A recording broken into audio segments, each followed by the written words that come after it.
आह आह, बचाओ, आह, मुझे बचाओ, आह, नहीं, प्लीज, आह। जब शिरीन की आंख खुली तो उसे एक गंभीर समस्या का सामना करना पड़ा। वह अब अपने आसपास की जगह को पहचान ही नहीं पा रही थी। चारों तरफ मलमल के पर्दे थे, प्राचीन बरामदे और आपस में जुड़ी हुई लकड़ी की नक्काशीदार संरचनाएं, घुमावदार गलियारे वगैरह। उसने गलियारे की खिड़की जैसी खुली जगह से बाहर झांका। आसमान में आधा चांद चमक रहा था और उसके आसपास अनगिनत तारे टिमटिमा रहे थे। तभी उसे एहसास हुआ कि वह कुछ लोगों के कंधों पर क्षैतिज अवस्था में उठाए हुई है। वह हैरान रह गई और अनजाने में थोड़ा सा हिली। उसी पल उसे महसूस हुआ कि वह नग्न थी। एक पतली सी चादर उसे सिर से लेकर पैर तक कसकर लपेटे हुए थी, जिसमें सिर्फ उसकी आंखें ही बाहर दिख रही थी। उसने उन दो आदमियों की तरफ देखा जो उसे उठाकर चल रहे थे। दोनों ही मजबूत और गठीले शरीर वाले थे, और उन्होंने प्राचीन योद्धाओं जैसे कपड़े पहन रखे थे। किसी इंसान को उठाए होने के बावजूद वे बिल्कुल बिना आवाज किए चल रहे थे। उसे लगा कि वे निश्चित ही मार्शल आर्ट्स में माहिर होंगे। शिरीन ने चादर के अंदर अपनी मुठियां कसकर भींच ली। वह निर्दयी थी और आधुनिक दुनिया की सबसे खतरनाक हथियारों में से एक थी।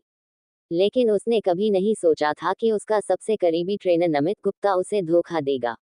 वह एक डॉक्टर भी था, एक ऐसा इंसान जिस पर उसने पूरा भरोसा किया था और जिसे उसने दिल से प्यार किया था। शिरीन तो उससे शादी तक करने के बारे में सोच चुकी थी, लेकिन उसने उसे बेहोश करने के लिए दवा दी ताकि वह अपनी बीमार मंगेतर के लिए उसका दिल निकाल सके। नमित गुप्ता को यह बिल्कुल उम्मीद नहीं थी कि ऑपरेशन के दौरान शिरीन होश में आ जाएगी। उसने ऑपरेशन थिएटर में ही उसे मार डाला और उसके दिल को चीर दिया। उसे तो मर जाना चाहिए था, लेकिन उसे नहीं पता कि वह मौत के देवता से मिलने की बजाय इस अजीब जगह पर कैसे पहुंच गई। उसे पूरा यकीन था कि वह किसी फिल्म के सेट पर नहीं है। वह किसी दूसरी दुनिया में आ चुकी थी। अब उसने इस नए शरीर को अपना लिया था, जिसे बोरे की तरह कसकर लपेटा गया था और उसे एक शानदार हॉल की ओर ले जाया जा रहा था। दोनों आदमी तेजी से चलते हुए पलक झपकते ही हॉल के दरवाजे तक पहुंच गए। दरवाजे बिना आवाज के बाहर की ओर खुल गए। आह आह, बचाओ, आह, मुझे बचाओ, आह, नहीं, प्लीज, आह। कमरे के अंदर से एक लड़की की कराहती और मदद के लिए चिल्लाती आवाज आई, जिसने शिरीन का ध्यान उसकी सोच से हटा दिया। उसने तुरंत चारों तरफ नजर दौड़ाई और भौहें सिकोड़ ली। हॉल का साज सज्जा बेहद शानदार था।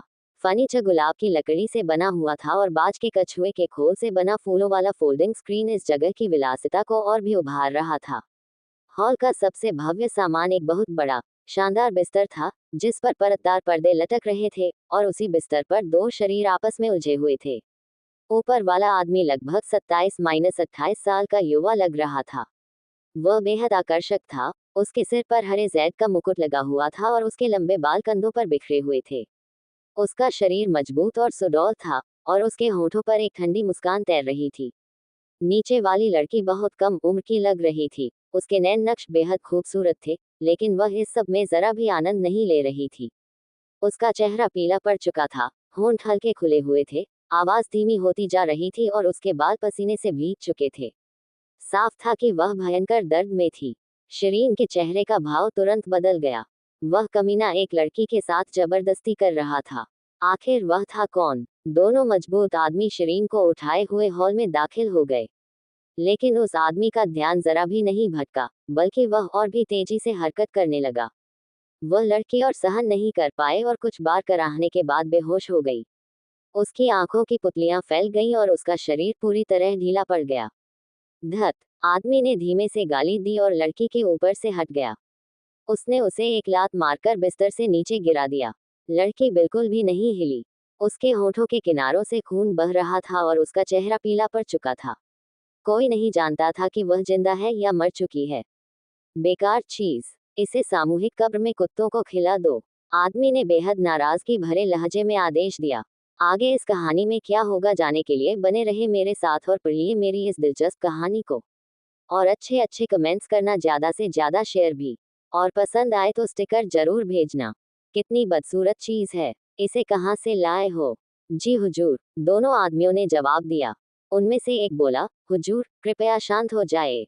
हमारे पास आपके लिए एक और है।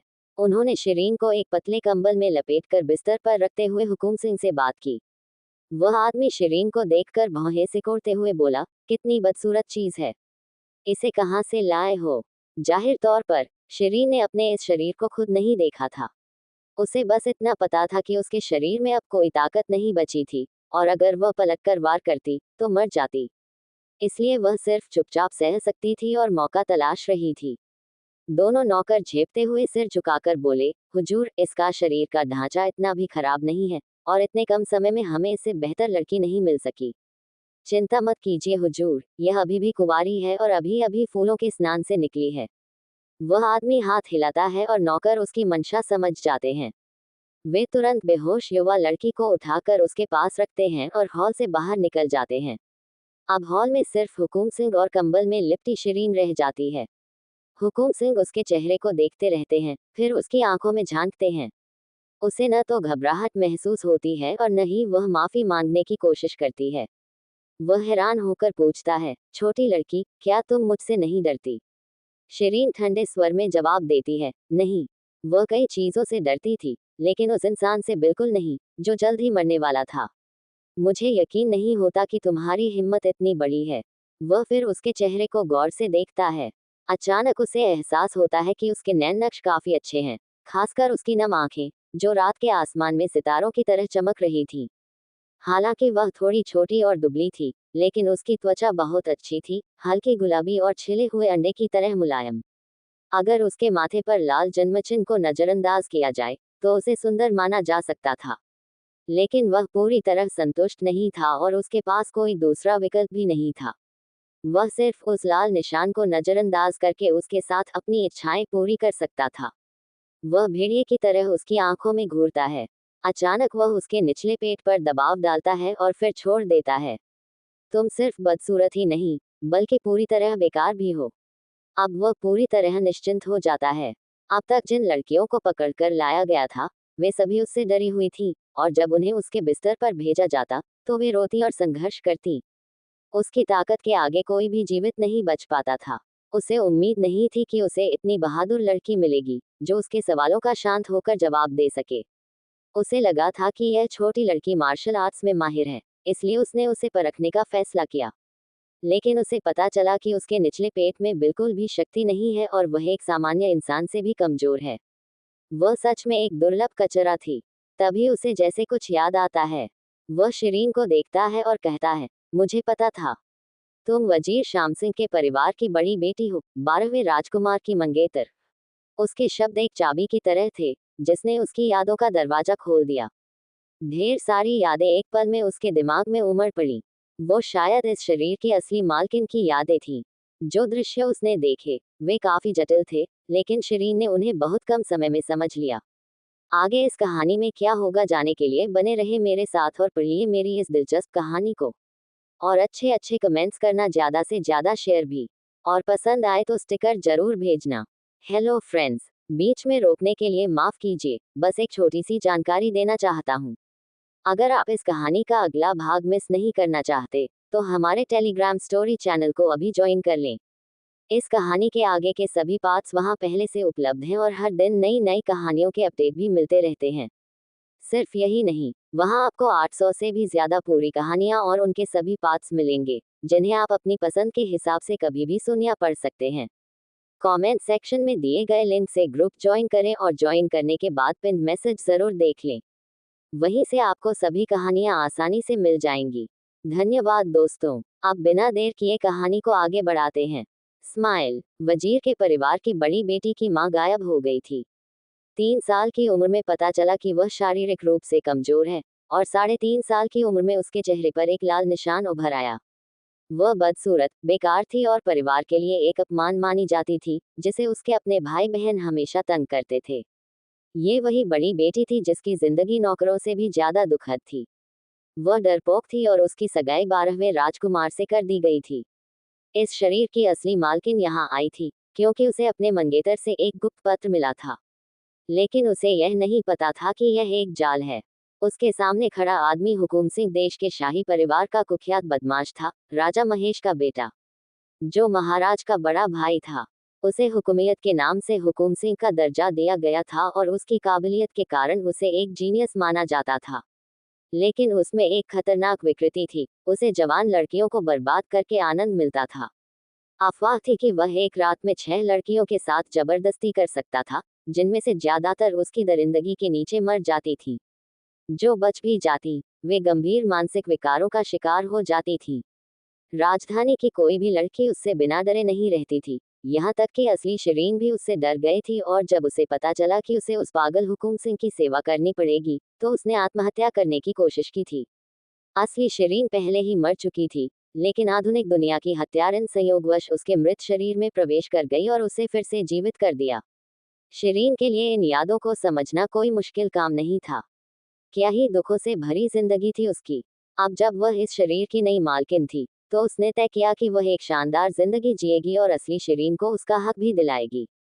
कचरा। उसकी डिक्शनरी में ऐसा कोई शब्द ही नहीं था। उसके हल्के गुलाबी होठों पर एक हल्की सी मुस्कान उभरी, ऐसा लग रहा था जैसे वह मुस्कुरा रही हो, लेकिन कोई ये तय नहीं कर सकता था कि वह मुस्कान व्यंग्यात्मक थी या नहीं। हुकुम सिंह लगातार उसके चेहरे को घूर रहा था, और जैसे ही वह मुस्कुराए, उसका निर्दयी दिल तेजी से धड़कने लगा। उसे एहसास हुआ कि यह बदसूरत लड़की की मुस्कान बेहद खूबसूरत है और अजीब तरह से उसे आकर्षित कर रही है। वह तुरंत उत्तेजित हो गया और उसकी आंखों में वासना चमकने लगी। उसने पतले कंबल की गांठ खोल दी। वह रस्सी एक जादुई हथियार थी, और जो भी उससे बंध जाता, वह कभी भाग नहीं सकता था। ये जादुई रस्सी पहले युद्ध के मैदान में हथियार के रूप में इस्तेमाल होती थी, लेकिन अब यह उसके हाथों में लड़कियों के लिए एक खिलौना बन चुकी थी।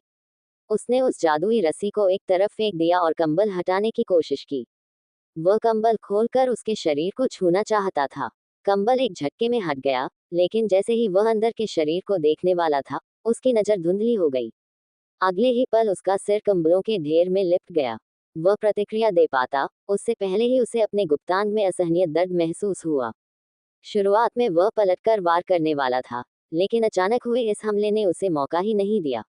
उसके शरीर में तेज दर्द की वजह से वह अनजाने में सिकुड़ गया। लेकिन उसी पल उसे महसूस हुआ कि उसके दिल में किसी तेज नुकीली चीज ने वार किया है। सब कुछ बहुत तेजी से हुआ, और बिल्कुल अप्रत्याशित था। वह अपनी आखिरी सांस तक ये समझ नहीं पाया कि शिरीन ने उस पर हमला कैसे किया। उसे ये भी नहीं पता चला कि उसके दिल को भेदने वाली चीज क्या थी। हुकुम सिंह का शरीर हल्का सा कांपा और फिर वह बिल्कुल स्थिर हो गया। पूरी घटना के दौरान वह सिर्फ 2 बार हल्के से कराहा था, और वह आवाज भी कंबल के अंदर दब गई थी। उसकी आवाज धीमी थी, इसलिए शिरीन ने अंदाजा लगाया कि बाहर कोई भी उसे सुन नहीं पाएगा। आगे इस कहानी में क्या होगा जानने के लिए बने रहे मेरे साथ और पढ़िए मेरी इस दिलचस्प कहानी को। हुकुम सिंह को मार दिया गया है। कातिल को पकड़ो। शिरीन ने बिस्तर के पर्दे खींचे और खुद को उनमें लपेट लिया, फिर मरे हुए हुकुम सिंह की ओर एक नजर डालकर शैतानी मुस्कान दी। उस पागल हुकुम सिंह ने उसे कम आंका था। भले ही उसके शरीर में आंतरिक शक्ति नहीं थी, लेकिन उसकी प्रतिक्रिया बिजली की तरह तेज थी। इसके अलावा उसने पहले ही अपने दिमाग में योजना बना ली थी और यह भी तय कर लिया था कि हमला करने का सबसे सही समय कब होगा। हुकुम सिंह जमीन पर पड़ा था। उसकी क्रूर आंखें खुली हुई थीं। उसकी जैद की हेयरपिन उसके दिल में धंसी हुई थी, और उसके नीचे से धीरे धीरे खून बह रहा था। वह नग्न था। शिरीन ने कंबल को लात मारकर उछाल दिया, और वह उड़कर उसके मृत शरीर पर जा गिरा। उसने उसका आकर्षक चेहरा खुला छोड़ा, फिर एक रुमाल लेकर उसकी आंखें बंद कर दी, ताकि वह सोता हुआ लगे। हुजूर, बाहर से किसी ने आवाज दी। यह आवाज पहले वाले 2 नौकरों की लग रही थी। वे शायद सामूहिक कब्र से लौट आए थे। शिरीन तुरंत वापस बिस्तर पर गई और पर्दे गिरा दिए। सारे पर्दे नीचे आ गए और पूरे बिस्तर को ढक लिया। तुम में से एक अंदर आओ, शिरीन ने हुकुम सिंह की आवाज की नकल करते हुए कहा। दोनों नौकरों को कोई शक नहीं हुआ, और उनमें से एक हॉल में अंदर आ गया। क्या आप ठीक हैं, हुजूर? नौकर दरवाजे पर खड़ा होकर पूछ रहा था। और पास आओ, शिरीन ने फिर से हुकुम सिंह की आवाज में कहा। नौकर ने आज्ञा मानने की हिम्मत नहीं की और बिस्तर की ओर बढ़ा। वह झुक गया। शश। हवा का एक तेज झोंका गुजरा और पर्दों के भीतर से एक साया बाहर निकला। वह सिर उठाकर कुछ समझ पाता, उससे पहले ही एक चक की आवाज आए और उसकी गर्दन तुरंत टूट गई। बेहद दयनीय दृश्य था। उसे कोई आवाज निकालने का मौका भी नहीं मिला और वह जमीन पर गिर पड़ा। उसे ये तक नहीं पता चला कि उसे किसने मारा। शिरीन ने उस मरे हुए नौकर को घसीटकर बिस्तर के पीछे किया और फिर उसी तरीके से दूसरे नौकर को भी फंसाया। इसी तरह दूसरा नौकर भी कुछ ही सेकंड में मारा गया। उसने अपनी कलाई घुमाई, क्योंकि बिना आंतरिक शक्ति के इतना हिलने डुलने से वह थक गई थी। उसकी रफ्तार सामान्य से थोड़ी धीमी थी, लेकिन उन्हें मारने के लिए उतनी ही काफी थी। शिरीन ने राहत की सांस ली। उसने सबूत साफ किए और फिर हॉल से बाहर निकल गई। क्योंकि यह जगह सिर्फ हुकुम सिंह के लिए जवान लड़कियों को यातना देने के लिए थी, इसलिए वहां ज्यादा नौकर नहीं थे, बस कुछ लोग आसपास गश्त कर रहे थे। शिरीन खुद को छिपाने में माहिर थी, इसलिए किसी ने उसकी मौजूदगी पर ध्यान नहीं दिया। कुछ ही देर बाद वह उसी जगह लौटी जहां उसने पहले स्नान किया था और उन दोनों औरतों को मार डाला जो उसे पहचान सकती थी। शुरुआत में वह अपने कपड़े ढूंढना चाहती थी, लेकिन उसे सिर्फ कुछ फटे पुराने कपड़े मिले।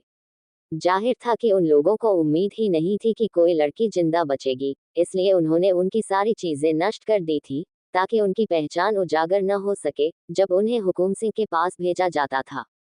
जब वह मरी हुई औरतों में से एक के कपड़े उतारने वाली थी, तभी उसे किसी के चिल्लाने की आवाज सुनाई दी, हुकुम सिंह को मार दिया गया है, कातिल को पकड़ो। अब बहुत देर हो चुकी थी। शिरीन ने भागने की कोशिश की और पल भर में गायब हो गई। आगे इस कहानी में क्या होगा जानने के लिए बने रहे मेरे साथ और पढ़िए मेरी इस दिलचस्प कहानी को। भागना। मुख्य दरवाजे के बाहर दो लालटेन झूल रही थी, जिनकी वजह से पश्चिम महल लिखे शब्द धुंधले और अंधेरे लग रहे थे। यही वजह थी कि असली शिरीन को गलतफहमी हुई, क्योंकि उसने सोचा था कि यह उसके मंगेतर का घर है, जो पश्चिम किंग की उपाधि वाला 12वां राजकुमार था। वह बिना किसी सतर्कता के अंदर चली गई और इसी कारण उसने अपनी जान गंवा दी। शिरीन उस निवास से टेलीपोर्ट होकर बाहर निकली और आखिरी बार मुड़कर देखते हुए एक शैतानी मुस्कान दी। अगर उसका अंदाजा सही था, तो 12वां राजकुमार शादी तोड़ने के लिए जल्दी में था, इसलिए उसने अपनी मंगेतर को वहां फंसाने के लिए इतनी घिनौनी चाल चली। असली शिरीन उस निवास में घुसते ही शेर के मुंह में गई भेड़ जैसी बन गई थी।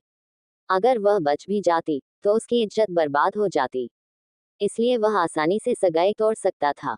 इस समय पूरा निवास अफरा तफरी और हलचल से भरा हुआ था। जाहिर था कि हर किसी को हुकुम सिंह की मौत के बारे में पता चल चुका था। सैनिक जल्द ही उसके पीछे पड़ने वाले थे। शिरीन बिना पीछे देखे वहां से निकल गई। Dot dot dot. पहाड़ी रास्ता उबड़ खाबड़ था और संयोग से तेज बारिश शुरू हो गई। शिरीन बड़बड़ाई, क्योंकि वह इस अचानक बारिश के लिए तैयार नहीं थी। सड़क के एक तरफ गहरी खाई थी और दूसरी तरफ अंतहीन खड्ड। उसे कहीं भी छिपने के लिए कोई बड़ा पत्थर नहीं मिला। आखिरकार वह सिर्फ पहाड़ी रास्ते पर दौड़ सकती थी, क्योंकि वह इतनी कमजोर शरीर के साथ टेलीपोर्ट करने की हिम्मत नहीं कर सकती थी, जिसमें आंतरिक शक्ति भी नहीं थी। इसके अलावा उसका शरीर काफी कमजोर था, जो उसकी टेलीपोर्टेशन को प्रभावित करता। वह इस पहाड़ के भौगोलिक ढांचे से भी परिचित नहीं थी और गलती से खाई में टेलीपोर्ट होकर गिर सकती थी। पल भर में उसके शरीर पर लिपटा पतला मलमल का कपड़ा पूरी तरह भीग गया। मध्य शरद ऋतु थी और मौसम ठंडा था। ठंडी बारिश उसकी आंखें खोलने नहीं दे रही थी और वह रास्ता ठीक से देख भी नहीं पा रही थी। इसके अलावा आसमान बहुत अंधेरा था और उसे अपनी दिशा का भी अंदाजा नहीं हो रहा था। उसे ये भी पता नहीं चला कि वह गलत रास्ते पर मुड़ गई है। वह एक और भी सुनसान पगडंडी की ओर चली गई। वह लगभग 3 से 4 किलोमीटर दौड़ चुकी थी, तब उसे एहसास हुआ कि यह रास्ता और भी मुश्किल है। हालांकि पहाड़ी रास्ता ऊबड़ खाबड़ था, लेकिन नीले पत्थरों वाली सड़क काफी साफ थी और वहां ज्यादा घास नहीं थी। लेकिन यह पगडंडी खरपतवार और काई से भरी हुई थी। हे भगवान, वह गलत रास्ते पर आ गई थी। जब वह वापस मुड़ने ही वाली थी, तभी उसकी नजर पास में एक अंधेरी गुफा पर पड़ी। वह खुश हो गई और उसने फैसला किया कि बारिश रुकने तक गुफा में ही रुकेगी। ये गुफा पहाड़ की दरारों के बीच स्थित थी और वहां पहुंचने के लिए कोई रास्ता नहीं था। गुफा जमीन से 10 मीटर से भी ज्यादा ऊंचाई पर थी। बिना आंतरिक शक्ति के वहां छलांग लगाना मुश्किल था। शिरीन ने आसपास देखा और उसे दो बहुत लंबी बेलें मिल गईं। उसने एक खास गांठ बनाए और उन्हें ऊपर गुफा की ओर फेंक दिया। बेलें एक बड़े पत्थर में ठीक से अटक गईं। वह जल्दी से उन बेलों के सहारे ऊपर चढ़ गई। कुछ ही देर में वह अंधेरी गुफा के अंदर पहुंच गई। तेज हवा और बारिश पहाड़ की दीवारों से टकरा रही थी और गुफा के अंदर भी घुस रही थी। गुफा काफी बड़ी और गहरी थी। शिरीन अंदर की ओर बढ़ी, हाथ में वह तलवार लिए हुए जो उसने हुकुम सिंह से ली थी। अपनी मूल यादों के अनुसार इस जंगल में काफी जंगली जानवर थे। शायद भारी बारिश के दौरान कुछ बड़े जानवर भी इस गुफा में छिपे हो सकते थे। आगे इस कहानी में क्या होगा जानने के लिए बने रहे मेरे साथ और पढ़िए मेरी इस दिलचस्प कहानी को। क्या वह मर चुका था या फिर ध्यान में लीन था? गुफा के अंदर का हिस्सा बेहद अंधेरा था। वह लगभग 10 मीटर तक अंधेरे में चलती रही। अचानक उसका पैर एक खाली गड्ढे पर पड़ा और वह नीचे गिर गई। यह अजीब था, अभी तक तो जमीन पूरी तरह समतल थी। अचानक ये जाल कैसे बन गया? वह लुढ़कते हुए नीचे तक पहुंची और तुरंत उठ खड़ी हुई। लुढ़कते समय वह लगातार अपने शरीर को संभालने की कोशिश कर रही थी, और भले ही उसे चोट नहीं लगी थी, लेकिन उसके शरीर पर लिपटा मलमल का कपड़ा फट चुका था। नग्न, वह एक बार फिर भाग निकली। वह मन ही मन गालियां दे रही थी, लेकिन साथ ही खुद को भाग्यशाली भी महसूस कर रही थी। अच्छा हुआ कि वह अकेली थी, नहीं तो उसे बेहद शर्मिंदगी झेलनी पड़ती। उसने सिर झटका और अपनी सामान्य दृष्टि वापस पाने की कोशिश की। जैसे ही उसने चारों ओर देखा, उसका शरीर अचानक सख्त हो गया। ये गुफा पहले वाली जितनी अंधेरी नहीं थी। दीवारों पर मौजूद पत्थर नीली आभा के साथ चमक रहे थे। वह गुफा के अंदर का दृश्य मोटे तौर पर देख पा रही थी। गुफा के अंदर एक प्राचीन मंडप था, और उसमें कोई बैठा हुआ था। दूरी और सीमित रोशनी के कारण शिरीन उस व्यक्ति को साफ नहीं देख पा रही थी। वह चेहरा नहीं देख सकी, बस एक धुंधली परछाई दिख रही थी। वह व्यक्ति सफेद वस्त्र पहने था, और उसके बाल भी सफेद थे। वह कौन था? पहाड़ का कोई छिपा हुआ महान योद्धा, या कोई राक्षस? शिरीन अनजाने में ही एक बड़ी चट्टान के पीछे छिप गई। उसने अपनी सांस रोक ली और मंडप में बैठे उस व्यक्ति को ध्यान से देखने लगी। वह व्यक्ति काफी देर तक वहीं बैठा रहा, बिल्कुल भी नहीं हिला। क्या वह मर चुका था, या फिर ध्यान में लीन था? शिरीन ने कुछ देर इंतजार किया, फिर धीरे धीरे सावधानी से मंडप की ओर बढ़ी। वह पास पहुंच रही थी। आखिरकार शिरीन उस व्यक्ति का चेहरा साफ देख पाई। वह स्तब्ध रह गई, और फिर धीरे से हाथ बढ़ाकर उसे छूने की कोशिश की। उसने राहत की सांस ली। वह सख्त और ठंडा था। तब उसे एहसास हुआ, वह इंसान नहीं, बल्कि जैद की बनी एक मूर्ति थी। वह मूर्ति के चारों ओर घूमी और चुपचाप आह भरी। मार्शल आर्ट्स की कहानी में the demi gods and the semi devils के अनुसार, केदार ने एक गुफा में जैद से बनी एक सुंदर मूर्ति देखी थी। वह इतनी अद्भुत थी कि केदार खुद को रोक नहीं पाया। उसने घुटनों के बल बैठकर उसकी पूजा की और उसे फेरी नाम दिया। शिरीन को हमेशा लगता था कि यह सब बड़ा चढ़ाकर कहा गया है, क्योंकि कोई मूर्ति इतनी अद्भुत कैसे हो सकती है। लेकिन अब, जब उसने अपने सामने इस मूर्ति को देखा, तो उसे वह बात अतिशयोक्ति नहीं लगी। सच में, ऐसी अद्भुत मूर्ति अस्तित्व में थी। फर्क सिर्फ इतना था कि उसके सामने स्त्री नहीं, बल्कि एक पुरुष की मूर्ति थी। उस जैद मूर्ति का रूप इतना सुंदर था कि शिरीन के पास उसे शब्दों में बयां करने के लिए कुछ नहीं था। उसकी नक्काशी इतनी वास्तविक लग रही थी, हर एक बारीकी को पूरी परफेक्शन के साथ तराशा गया था।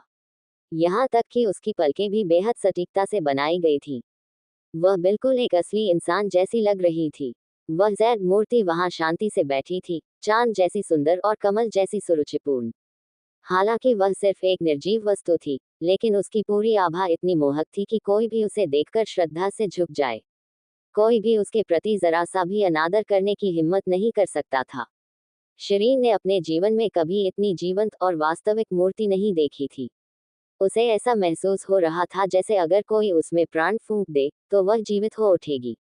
वह खुद को रोक नहीं पाई और उसने फिर से मूर्ति के चेहरे को छुआ। वह सख्त और ठंडी थी, जैद बेहद चिकना था।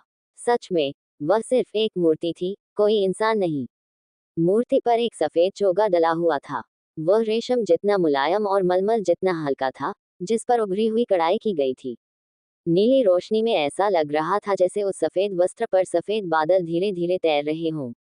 आगे इस कहानी में क्या होगा जानने के लिए बने रहे मेरे साथ और पढ़िए मेरी इस दिलचस्प कहानी को। हेलो फ्रेंड्स, बीच में रोकने के लिए माफ कीजिए, बस एक छोटी सी जानकारी देना चाहता हूँ। अगर आप इस कहानी का अगला भाग मिस नहीं करना चाहते, तो हमारे टेलीग्राम स्टोरी चैनल को अभी ज्वाइन कर लें। इस कहानी के आगे के सभी पार्ट्स वहां पहले से उपलब्ध हैं और हर दिन नई नई कहानियों के अपडेट भी मिलते रहते हैं। सिर्फ यही नहीं, वहां आपको 800 से भी ज्यादा पूरी कहानियां और उनके सभी पार्ट्स मिलेंगे, जिन्हें आप अपनी पसंद के हिसाब से कभी भी सुन या पढ़ सकते हैं। कमेंट सेक्शन में दिए गए लिंक से ग्रुप ज्वाइन करें और ज्वाइन करने के बाद पिन मैसेज जरूर देख लें। वहीं से आपको सभी कहानियां आसानी से मिल जाएंगी। धन्यवाद दोस्तों, आप बिना देर किए कहानी को आगे बढ़ाते हैं। स्माइल गॉड, मुझे माफ कर देना। तुम इतने आकर्षक लग रहे हो, क्या तुम अपने कपड़े मुझे उधार दे सकते हो? इसे आज का एक अच्छा काम समझ लेना। वह चोगा बेहद ही सुरुचिपूर्ण था। वह उस पर पूरी तरह जंच रहा था, मानो ये भगवान का दिया हुआ कोई उपहार हो। शिरीन ने अब और इंतजार नहीं किया और मूर्ति से वह सफेद चोगा उतार लिया। शुरुआत में उसे चिंता थी कि मूर्ति बहुत सख्त होगी और उससे चोगा उतारना मुश्किल होगा, लेकिन आश्चर्य की बात यह थी कि वह चोगा काफी लचीला था और उसे उतारना बेहद आसान साबित हुआ। बाहरी परत हटाने के बाद उसे पता चला कि मूर्ति के अंदर भी कपड़ों की एक परत थी, और यहाँ तक कि एक अंदरूनी अंतःवस्त्र भी था, जैसा कि वह धारावाहिकों में देखा करती थी। कारीगर वाकई बहुत प्रोफेशनल था, उसने इस मूर्ति को बिल्कुल एक असली इंसान की तरह गढ़ा था। शिरीन सोचने लगी कि क्या इस नक्काशी में पुरुष के निजी अंगों को भी शामिल किया गया होगा। अपनी जिज्ञासा को काबू में न रख पाते हुए शिरीन ने मूर्ति के पैरों के बीच उभरे हिस्से को छू लिया। सच में वह वहां मौजूद था, और आकार में भी काफी बड़ा लग रहा था। उसने हल्की सी खांसी की और फिर ऊपर मूर्ति की ओर देखा। उसने महसूस किया कि अंदर पहना गया वस्त्र मूर्ति के शरीर पर इतना सटीक बैठता था, और उसका शरीर इतना परफेक्ट ढंग से बनाया गया था कि वह किसी इंसानी कलाकार की कारीगरी नहीं, बल्कि भगवान की एक परिपूर्ण रचना जैसा प्रतीत हो रहा था। यह मूर्ति मानो सभी परफेक्ट इंसानों का संगम थी। अगर यह एक असली इंसान होता, तो दुनिया की हर लड़की इसके लिए दीवानी हो जाती। सौभाग्य से ये सिर्फ एक मूर्ति ही थी। शिरीन ने कुछ देर उसे देखा, फिर उसके चेहरे पर हल्के से थपथपाया और बोली, गॉड, मुझे माफ कर देना। तुम इतने आकर्षक लग रहे हो, क्या तुम अपने कपड़े मुझे उधार दे सकते हो? इसे आज का एक अच्छा काम समझ लेना। सिर्फ एक परत के कपड़े पहनना उसके लिए थोड़ा जोखिम भरा था, इसलिए उसने अंतःवस्त्र और अंदरूनी पैंट उतारने से पहले माफी मांग ली। लेकिन वे दोनों लचीले नहीं थे और मूर्ति जमीन पर बैठी हुई थी। कई बार कोशिश करने के बावजूद वह उन्हें निकाल नहीं पाई। जब तक वह उन्हें फाड़ न दे, वह उन्हें निकाल ही नहीं सकती थी। लेकिन अगर वह उन्हें फाड़ देती, तो फिर उनका इस्तेमाल भी नहीं कर पाती। हाय, रहने दो। शिष्टाचार के तौर पर उसने उन्हें न उतारने का फैसला किया। आखिरकार शिरीन ने हार मान ली और सिर्फ सफेद चोगा ही पहन लिया। वह चोगा उसके शरीर के हिसाब से काफी बड़ा था, इसलिए उसने तलवार से उसका थोड़ा हिस्सा काटा और कमर के चारों ओर बांध लिया। उसका कपड़ा बेहद मुलायम था और उसकी त्वचा पर बिल्कुल फिट बैठ रहा था। ऐसा लग रहा था जैसे हवा उसकी त्वचा को हल्के से छू रही हो। उसने सोचा कि वापस जाने के बाद वह इसी कपड़े से कुछ अंतःवस्त्र बना लेगी। बारिश में उसे ठंड लग रही थी, लेकिन जैसे ही उसने वह सफेद चोगा पहना, उसे गर्माहट महसूस होने लगी। क्या ही अनमोल खजाना था। वैसे आखिर किसी ने इतनी अद्भुत मूर्ति को गुफा के अंदर रखा ही क्यों होगा? मूर्ति की कीमत तो छोड़ ही दो, यहाँ तक कि उसके कपड़े भी किसी अनमोल खजाने से कम नहीं थे। शिरीन ने पूरी गुफा में घूमकर देखा, लेकिन उसे कोई और खजाना नहीं मिला। वह सिर्फ यही मान सकती थी कि यह चोरों का खजाना नहीं था। लेकिन क्या ये कहीं और से चुराई गई कोई वस्तु हो सकती है, जिसे चोर यहाँ छोड़ गए हों, क्योंकि उनके पास इसे नष्ट करने का समय नहीं था? हाँ, ये संभव था। आगे इस कहानी में क्या होगा जानने के लिए बने रहे मेरे साथ और पढ़िए मेरी इस दिलचस्प कहानी को। चोरों से चोरी। इस समय उसके पास कोई आंतरिक शक्ति नहीं थी, इसलिए चोरों को चुनौती देने के बजाय कम प्रोफाइल बनाए रखना ही उसके लिए सबसे बेहतर था। उसने वजीर के निवास पर वापस लौटने का रास्ता खोजने का फैसला किया। अगर उसका अनुमान सही था, तो अगली सुबह वजीर के निवास में बड़ा हंगामा मचने वाला था। उसे भोर से पहले घर लौटना ही होगा। उसने अपने छोटे छोटे हाथों को देखा और हल्का सा मुस्कुराई। उसी पल उसे पहली बार एहसास हुआ कि उसका अस्तित्व सच में वास्तविक है। जब उसे इस नए रूप में फिर से जीने का मौका मिला है, तो उसे अब अच्छे से जीना होगा। उसने तय किया कि वह अपने अतीत को पीछे छोड़ देगी और इस नई जिंदगी पर ध्यान देगी। उसने अपने बाल सुखाने की कोशिश की और फिर एक बार उस मूर्ति की ओर देखा। उसने महसूस किया कि मूर्ति के परफेक्ट होंठ हल्के गुलाबी थे और जैसे थोड़ा ऊपर की ओर मुड़े हुए थे। उन मुस्कुराते होठों को देखकर उसका मन हुआ कि वह उन्हें चूम ले। शिरीन खुद को रोक नहीं पाए और उसने मूर्ति के ठंडे होठों को चूम लिया। हैरानी की बात यह थी कि उसे उन होठों से हल्की सी खुशबू महसूस हुई, और वह पूरी तरह उससे मोहित हो गई। शिरीन मूर्ति को चूमने के बाद तुरंत वहां से जाना चाहती थी, लेकिन उस खुशबू ने उसे अपनी ओर खींच लिया और वह कुछ देर तक उसे महसूस करती रही। वह कैसी जैद थी। वह कच्चे सफेद जैद जैसी लग रही थी, लेकिन उससे कहीं ज्यादा श्रेष्ठ। सबसे अहम बात, उसमें से खुशबू आ रही थी। क्या ही अद्भुत खजाना था। उसके मन में एक ख्याल आया कि वह इसे चोरों से चुराकर अपने साथ ले जाए। दुर्भाग्य से उसके छोटे शरीर के लिए यह बहुत मुश्किल था। रहने दो, इस बारे में बाद में सोचेंगे। वह बड़े बड़े कदमों से वहां से निकल गई, क्योंकि वह जितनी जल्दी हो सके घर पहुंचना चाहती थी। वह उस जगह पर पहुंची जहां वह पहले गिरी थी और चुपचाप दूरी का हिसाब लगाया, फिर टेलीपोर्टेशन शुरू किया। ये टेलीपोर्टेशन उसकी आधुनिक दुनिया में की गई व्यक्तिगत प्रैक्टिस का नतीजा था। उसे हैरानी हुई कि उसकी आत्मा के इस नए शरीर में आने के बाद भी वह इसे इस्तेमाल कर पा रही थी। भले ही यह उतना शक्तिशाली नहीं था, लेकिन वह इससे संतुष्ट थी।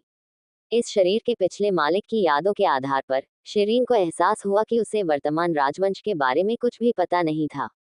इस विशाल भूमि को भीमपुर राज्य कहा जाता था, जिसे 3 भागों में राणा परिवार, सिंह परिवार और राणावत परिवार बांटा गया था, और तीनों की सत्ता समान स्तर की थी। इस महाद्वीप के लोग मार्शल आर्ट्स में निपुण थे, और वे 5 तत्वों की आत्मिक शक्ति के साथ अभ्यास करते थे।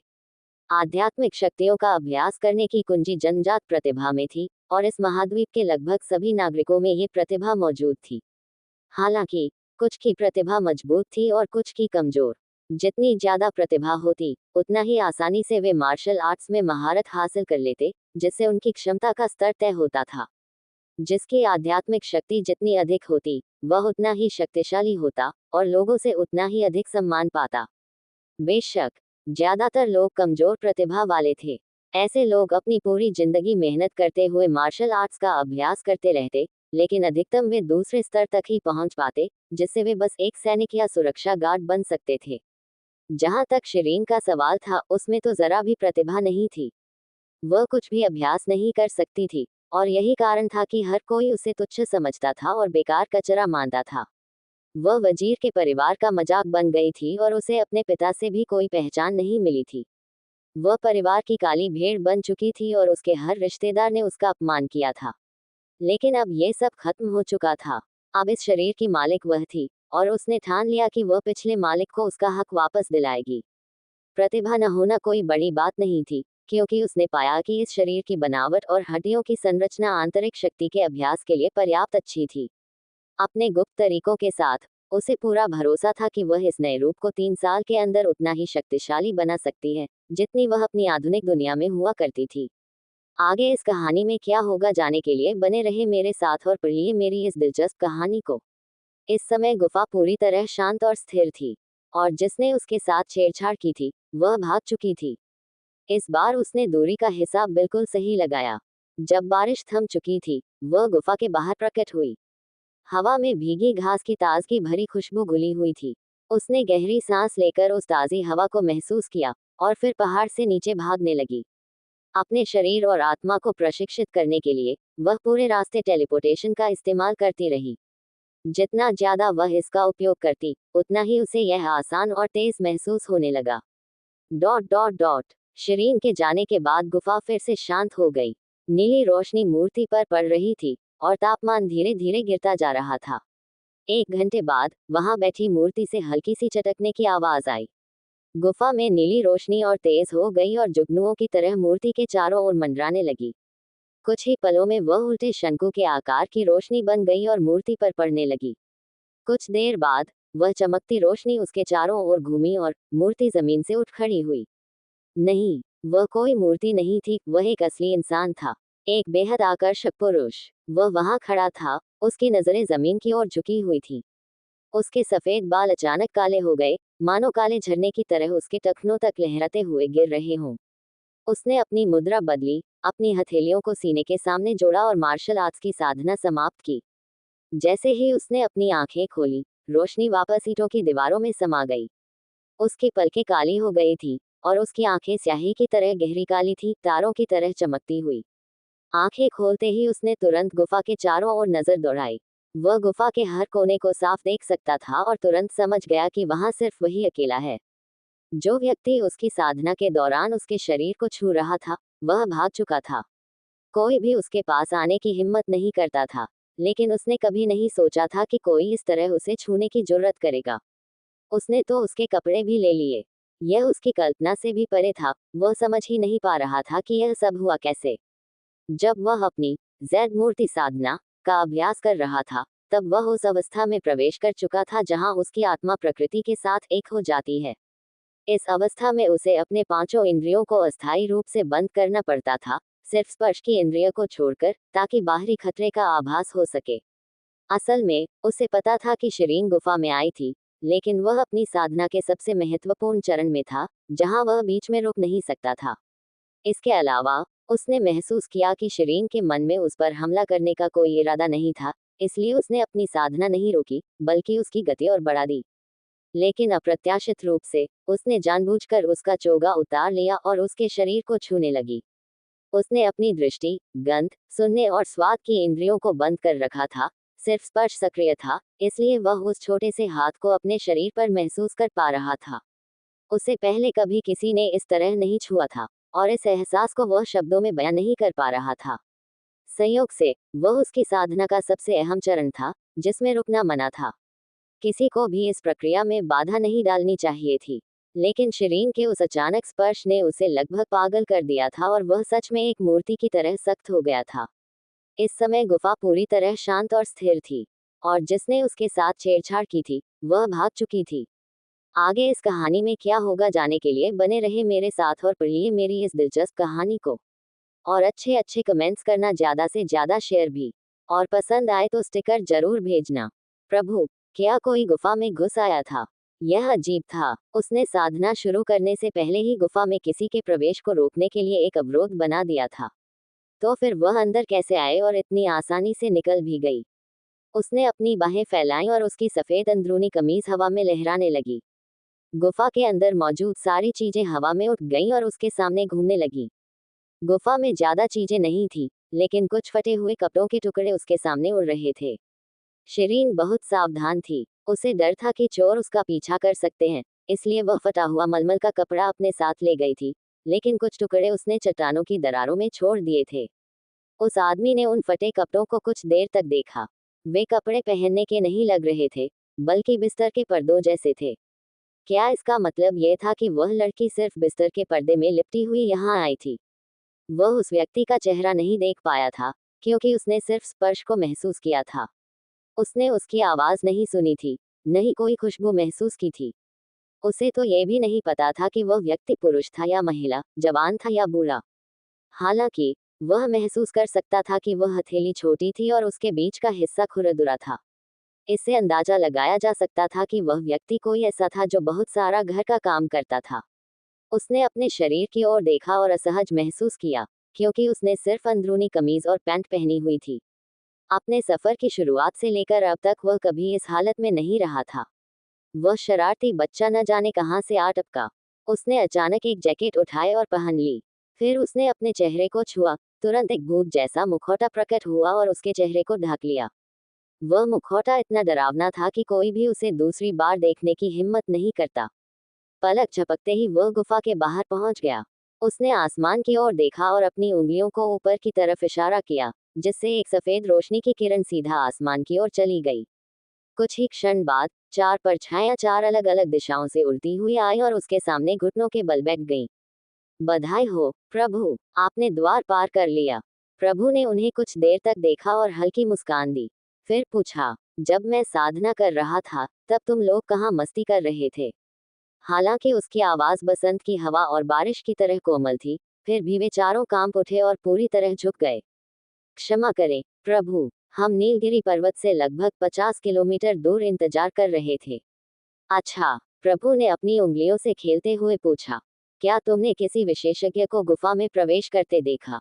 नहीं, उनके पास विशेषज्ञों को पहचानने की खास क्षमता थी। वे आसानी से उनकी उपस्थिति का एहसास कर सकते थे और उन्हें अंदर आने से रोक सकते थे, या फिर उनका ध्यान भटका सकते थे। प्रभु ने उन्हें देखा और चुप हो गया। यह मध्य शरद ऋतु का समय था, और वे जंगल में खड़े थे।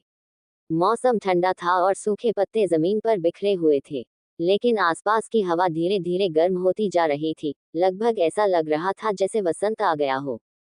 प्रभु क्रोधित था। वे चारों तुरंत जमीन पर लेट गए और कांपने लगे। उनका प्रभु बेहद असाधारण था। जहां अन्य विशेषज्ञ तापमान को 8 डिग्री सेल्सियस तक कम कर सकते थे, वहीं उनका प्रभु आसपास के तापमान को 8 डिग्री तक बढ़ा सकता था। ऐसी बहुत कम चीजें थी जो प्रभु को क्रोधित कर सकती थी। वे डर के साथ साथ उलझन में भी थे। उनमें से एक ने हिम्मत करके पूछा, प्रभु, क्या कोई गुफा में घुस आया था? आगे इस कहानी में क्या होगा जानने के लिए बने रहे मेरे साथ और पढ़िए मेरी इस दिलचस्प कहानी को। उसने न सिर्फ उनका चेहरा देखा, बल्कि उनके गुप्त अंग को भी छू लिया। वह अपनी बात पूरी भी नहीं कर पाया था कि पतले कपड़ों का एक गुच्छा उसके चेहरे पर फेंक दिया गया, और प्रभु ने कहा, जाओ और पता लगाओ ये कपड़े कहाँ से आए हैं। अगर तुम 2 घंटे में जवाब नहीं ढूंढ पाए, तो खुद जाकर अपनी जान ले लेना।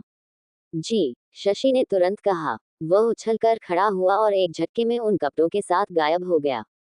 प्रभु फिर से अपने सामान्य रूप में लौट आए और बाकी तीनों ने चुपचाप राहत की सांस ली। मयूर, काशीनाथ, अनंत, जाओ और करीब 10 साल के एक बच्चे को ढूंढो। उसने मेरा चोगा पहना हुआ है। जैसे ही दिखे तुरंत मार डालो। तीनों चौंक गए और एक दूसरे की तरफ देखने लगे। प्रभु सफाई को सबसे ज्यादा महत्व देते थे और कभी भी अपनी इस्तेमाल की हुई चीज किसी और को नहीं देते थे। तो फिर उस बच्चे के पास उनका चोगा कैसे पहुंच गया? प्रभु, क्या हम जान सकते हैं कि वो बच्चा लड़का है या लड़की? मयूर ने हिम्मत करके पूछा। प्रभु ने ठंडे स्वर में जवाब दिया, लड़का हो या लड़की, मार डालो। उन्हें खुद भी उस बच्चे का लिंग नहीं पता था, लेकिन किसी तरह उनका चोगा उसी के पास था। क्या किसी ने चुरा लिया था? ये बिल्कुल असामान्य था। कोई भी उनसे कुछ चुरा सकता है, इस पर विश्वास करना ही मुश्किल था। तीनों के मन में ढेर सारे सवाल थे, लेकिन किसी की हिम्मत नहीं हुई आगे पूछने की। आदेश मिलते ही वे तुरंत खोज में लग गए। भगवान चांदनी रात में अंधेरे के बीच खड़े थे, हवा उनके वस्त्रों को छू रही थी। वह बच्चा अभी 1 घंटे से भी कम समय पहले ही वहां से गया था, और शायद अभी भी आसपास ही होगा, क्योंकि उसके पास कोई आध्यात्मिक शक्ति नहीं थी। भले ही वह बहुत तेज दौड़ सकता हो, लेकिन 20 किलोमीटर से ज्यादा नहीं भाग सकता था। उनके सेवकों की तलाश करने की क्षमता से कोई बच नहीं सकता था, इसलिए उस बेचारे बच्चे का मिलना तय था। आज तक किसी जीवित इंसान ने उनका असली चेहरा नहीं देखा था, और जिसने भी देखा वह जिंदा नहीं बचा। लेकिन वह बदमाश बच्चा, उसने न सिर्फ उनका चेहरा देखा, बल्कि उनके गुप्त अंग को भी छू लिया। Dot dot dot dash dash dash. Shirin अब तक 20 किलोमीटर से ज्यादा दौड़ चुकी थी। वह शहर में दाखिल हो चुकी थी और एक बंद बुटीक के अंदर घूम रही थी। उसकी टेलीपोर्ट करने की क्षमता जगह और दीवारों से सीमित नहीं थी, इसलिए वह आसानी से अंदर घुस गई। शिरीन बेहद सावधान और समझदार थी। भागते समय ही उसने सब सोच लिया था। जिस व्यक्ति का चोगा उसने लिया था, उसे जैसे ही पता चलता कि चोगा गायब है, उसे तुरंत समझ आ जाता कि कोई गुफा में घुसा था। इसलिए अपनी सुरक्षा के लिए उसने कपड़े बदलने का फैसला किया। बुटीक में तरह तरह के कपड़े रखे हुए थे। शिरीन ने जल्दी से एक सही कपड़ा चुना और पहन लिया। फिर वह टेलीपोर्ट होकर शहर से बाहर आई, और सफेद चोगे को एक बड़े पत्थर से बांधकर खाई में फेंक दिया। उसने अपने हाथ झाड़कर धूल साफ की। उसे उस सफेद चोगे के लिए थोड़ा अफसोस हुआ। अगली सुबह एक बड़ा तमाशा होने वाला था। अब उसके लिए आराम करने का समय था। आधी रात होते होते शशि और बाकी लोगों ने पूरे पहाड़ी रास्ते की अच्छी तरह जांच कर ली, लेकिन उन्हें कुछ भी नहीं मिला। उनके पास उस बच्चे की गंध का कोई नमूना नहीं था, वरना वे शिकारी कुत्तों की मदद ले सकते थे। आगे इस कहानी में क्या होगा जानने के लिए बने रहे मेरे साथ और पढ़िए मेरी इस दिलचस्प कहानी को। हुकुम सिंह की मौत। मूसलाधार बारिश ने जमीन पर पड़े सारे पैरों के निशान मिटा दिए थे। हालांकि राजीव और उसके बाकी साथी शिकार में माहिर थे, फिर भी इस वक्त उनके पास कोई उपाय नहीं बचा था। उन्हें मजबूरन अपनी तलाश का दायरा बढ़ाना पड़ा। काफी मेहनत के बाद आखिरकार उन्हें खाई में प्रभु के वस्त्र की गंध मिली। वहां उन्हें एक चट्टान मिली, जिस पर सफेद चोगा लिपटा हुआ था। शशि और बाकी 2 साथी उस भीगे हुए चोगे को देखकर कांप उठे। उनके प्रभु की एक अजीब आदत थी, उनकी हर चीज बेहद साफ सुथरी और व्यवस्थित होनी चाहिए। अगर उन्हें कोई वस्तु नहीं चाहिए होती, तो उसे तुरंत नष्ट कर दिया जाता था और कोई भी उसे छू नहीं सकता था। उन्होंने कभी सोचा भी नहीं था कि उनके प्रभु द्वारा पहना गया चोगा इस तरह अपमानजनक हालत में मिलेगा। आखिर वो बेवकूफ बच्चा कौन था? इतना नासमझ। तीनों अचानक सन रह गए। तभी उनके पीछे से हवा का एक तेज झोंका आया और एक साफ आवाज गूंजी, क्या तुमने उस बच्चे को ढूंढ लिया? तीनों तुरंत घुटनों के बल बैठ गए। तभी शशि ने झेपते हुए कहा, प्रभु, हमें क्षमा करें, हमें सिर्फ आपका चोगा ही मिला है। प्रभु बिना किसी आहट के उनके पीछे प्रकट हो चुके थे। शशि की रिपोर्ट पूरी होने से पहले ही उनकी नजर उस खराब हो चुके भीगे चोगे पर पड़ चुकी थी।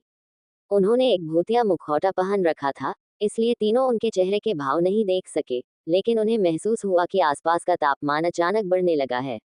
प्रभु चुप रहे। उन्होंने हाथ उठाया और वह भीगा हुआ चोगा हवा में उड़ने लगा। फिर वह अपने आप फैल गया और सूखकर बिल्कुल साफ और चिकना हो गया। लेकिन नीचे का एक बड़ा हिस्सा गायब था। शशि के कंधे पर बैठा ईगल तुरंत उड़कर उस चोगे के पास पहुंच गया। शशि ने पूछा, क्या तुम्हें उस व्यक्ति की गंध मिली? वह बाज खास ट्रेनिंग से गुजरा था और उसकी सूंघने की क्षमता शिकारी कुत्तों से 10 गुना ज्यादा थी। खासतौर पर लोगों को ट्रैक करने के लिए ही उसे इस्तेमाल किया जाता था। लेकिन बाज ने सिर हिला दिया। चोगा काफी देर तक पानी में भीगा रहा था, इसलिए उस पर अब कोई गंध नहीं बची थी। प्रभु ने भौहें सिकोड़ ली। उन्होंने उंगली से हवा को चीरते हुए इशारा किया और वह खूबसूरत चोगा तुरंत जलकर राख बन गया, जो हवा में ही गायब हो गई। प्रभु सोच में पड़ गए। आखिर वो किस तरह के बच्चे से सामना कर रहे थे? वह बिना किसी आध्यात्मिक शक्ति के 1 घंटे से भी कम समय में 30 किलोमीटर से ज्यादा भाग सकता था। इतना ही नहीं, उसने अपने पीछे कोई सबूत तक नहीं छोड़ा, जिसे उनके सबसे खतरनाक हत्यारे भी ढूंढ नहीं पाए। क्या वो सच में एक बच्चा था, या फिर शायद कोई बौना? उसी समय जब प्रभु सोच में डूबे थे, कपटों की जांच कर रहे राजीव वापस आए और घुटनों के बल बैठकर बोले, प्रभु को रिपोर्ट, मैंने पूरे नीलगिरी पर्वत की जांच कर ली है। इस इलाके में केवल एक गुप्त हवेली है, जो हुकुम सिंह की गुप्त निवास जगह थी। लेकिन अभी लगभग 3:45 बजे उस पर हमला हुआ और उसके 2 योद्धा, महिला सेविकाएं और स्वयं वह भी मारे गए हैं। जो कपटों का ढेर प्रभु को दिया गया था, वो दरअसल हुकुम सिंह के बिस्तर के पर्दे थे।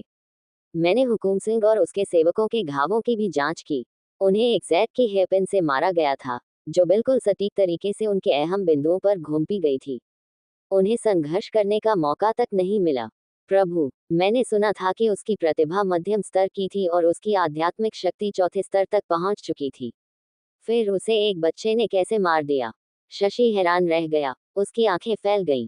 चौथे स्तर की आध्यात्मिक शक्ति वाले लोग विशेषज्ञ माने जाते थे। आमतौर पर 10 लोग भी उनके पास तक नहीं पहुंच पाते थे। तो फिर ये कैसे संभव था कि बिना किसी आध्यात्मिक शक्ति वाला एक बच्चा उसे मार दे?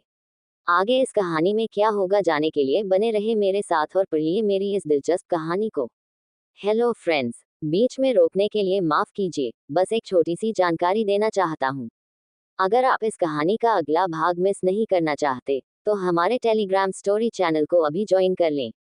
इस कहानी के आगे के सभी पार्ट्स वहाँ पहले से उपलब्ध हैं और हर दिन नई नई कहानियों के अपडेट भी मिलते रहते हैं। सिर्फ यही नहीं, वहाँ आपको 800 से भी ज्यादा पूरी कहानियाँ और उनके सभी पार्ट्स मिलेंगे, जिन्हें आप अपनी पसंद के हिसाब से कभी भी सुन या पढ़ सकते हैं। कमेंट सेक्शन में दिए गए लिंक से ग्रुप ज्वाइन करें और ज्वाइन करने के बाद पिन मैसेज जरूर देख लें। वहीं से आपको सभी कहानियां आसानी से मिल जाएंगी। धन्यवाद दोस्तों। आप बिना देर किए कहानी को आगे बढ़ाते हैं। स्माइल, दिलचस्प। 12 साल की लड़की में इतनी क्षमता होना वाकई प्रभावशाली है। राजीव और तीनों दूत उस बच्चे को लेकर और भी ज्यादा जिज्ञासु हो गए। प्रभु की आंखों में हल्की सी चमक उभरी। तुम चारों जाओ और पता लगाओ कि आज रात हुकुम सिंह की सेवा करने वाली लड़कियां कौन थीं। अपने पास मौजूद सुरागों के आधार पर उसे शक था कि हुकुम सिंह को मारने वाला वही व्यक्ति हो सकता है जिसने उसका चोगा भी चुराया था। राजीव ने कहा, प्रभु, मैंने अभी अभी पता लगाया है कि हुकुम सिंह एक ऐसी मार्शल आर्ट का अभ्यास कर रहा था जिसमें पुरुष ऊर्जा को संतुलित करने के लिए स्त्री ऊर्जा की जरूरत होती है। उसे हर रात 3 लड़कियों के साथ संबंध बनाना पड़ता था ताकि वह उनसे स्त्री शक्ति खींच सके। उनके साथ संबंध बनाने के बाद वे लड़कियां मर जाती थीं। उसके अधीनस्थ लगातार उसके लिए लड़कियों का अपहरण करते रहे ताकि वह अभ्यास कर सके। आज रात भी उसकी वजह से 2 लड़कियों की मौत हो गई और मैंने उनकी लाशें ढूंढ ली हैं। काशीनाथ को अचानक कुछ समझ आया और उसने कहा, लगता है उस आदमी की किस्मत खराब थी और तीसरी लड़की ही वो हो सकती है जिसे हम ढूंढ रहे हैं। राजीव, क्या तुमने पता लगाया कि तीसरी लड़की कौन थी? राजीव ने जवाब दिया, मैंने जांच की, लेकिन उसके बारे में कुछ भी नहीं मिला। उस घर में ज्यादा लोग नहीं थे, इसलिए किसी ने भी तीसरी लड़की को नहीं देखा। यहीं पर सुराग खत्म हो गया। राजीव और बाकी दूत एक दूसरे की ओर देखने लगे और अंत में अपनी नजरें अपने मालिक प्रभु की ओर मोड़ दी। दिलचस्प। 12 साल की लड़की में इतनी क्षमता होना वाकई प्रभावशाली है। प्रभु की काली पुतलियां चमक उठी और उसे ये सब काफी मजेदार लगा। उसने अपने हाथों की उंगलियों से खेलते हुए शांति से कहा, आज के लिए यही विराम देते हैं। अब तुम सबको और जांच करने की जरूरत नहीं है। आजकल इतने दिलचस्प इंसान कम ही मिलते थे, इसलिए उसमें उसके साथ खेलने की इच्छा जाग उठी। Dot dot dot. एक छोटे से आंगन में 3 छोटी ईंटों की झोपड़ियां थीं। आंगन बिल्कुल साफ सुथरा था, वहां घास का एक तिनका भी नहीं था। सिर्फ दीवार के कोने पर कुछ जंगली फूल हवा के साथ झूम रहे थे।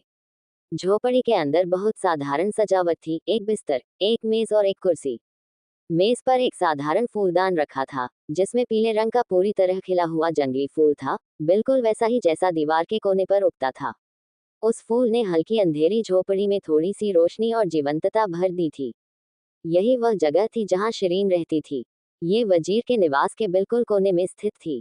यह एक नौकरानी का कमरा था, लेकिन सच तो यह था कि नौकरों के कमरे भी इससे बेहतर होते। उसके पास कोई सेवक नहीं था और वह हर काम खुद ही करती थी, कपड़े धोना, फर्श बुहारना, आंगन साफ करना। उसकी जिंदगी बिल्कुल प्राचीन समय की सिंड्रेला जैसी थी।